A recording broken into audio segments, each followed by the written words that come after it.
በዛ አንፃር ነውና እንግዲህ ይሄ መጽሐፍ 4 ምዕራፎች አሉት። አንደኛው ክርስቶስን ለመምሰል ማድረግ ያለብን ክርስቶስን ማንነት ማወቅ የሚላል። ሁለተኛ ሚዛናዊነት የጎደለው የዚህ ዘመን ክርስትና የሚለው አለ። ሶስተኛ የጸጋ ስጦታዎች አጠቃቀምና የዛሬዋ ቤተ ክርስቲያን የሚላል። በአራተኛ ደረጃ ደግሞ የመንፈስ ፍሬና የጸጋ ስጦታዎች አንነትና ልዩነት የሚለውን ይሄ መጽሐፍ ደግሞ ሁለተኛ መጽሐፍ ይይዛልና እነዚህም ሐሳቦችን መጽሐፉን ሲታገኙ ገዝታችሁ በማንበብ ካልሆነ በእግዚአብሔር ቃል ላይ በማመርኮዝ ክርስቶስን በማምሰል ላይ ፎከስ ብናደርግ ትልቅ የእግዚአብሔርን በረከት እናገኛለን የሚል ሐሳብ አለኝ።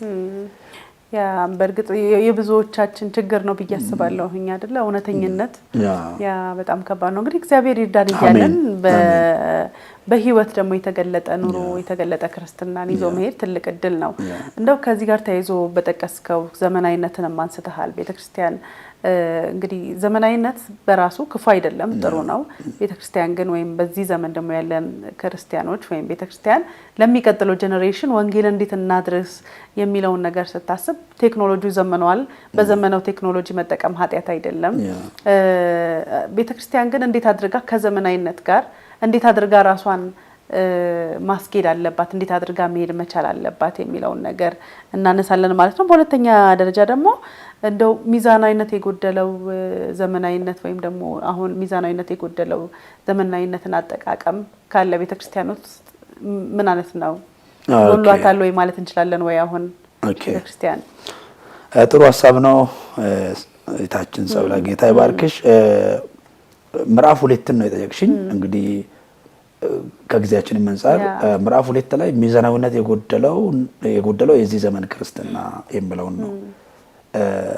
ባላንስ ያጣ ነገር ማለት ነው። ባላንስ ብናደርግ አሁን ለምሳሌ ዘመናዊነት ክፋት የለውም። አሁን ድሮ ወንጌል ሰው አንድ ቦታ እና ዶክተር ላምቤ ክርስትና ወደ ኢትዮጵያ ገና ሲያስገቡ ከዚህ ወደ ደቡብ በመሄድ ከዛ ወደ አንድ ቦታ ላይ በመቀመጥ ሕክምና እንደሚሰጡ ሰዎች በመሰል ጥቂት ሰዎችን በመያዝ ከዛ ብዙም ሰዎቹ ገጠር ሰዎች አይረዱም ብር በመስጣት ሕክምና ነፃ በመስጣት ከዛ ይሄን ነገር በመነገር ገናም ብዙ በማይረዱ ሁኔታ ነበር ኢትዮጵያ በቀላሉ እኛ ባነበብነው ታሪክ ማለት ነውና ወንጌልን ያሰራጩት።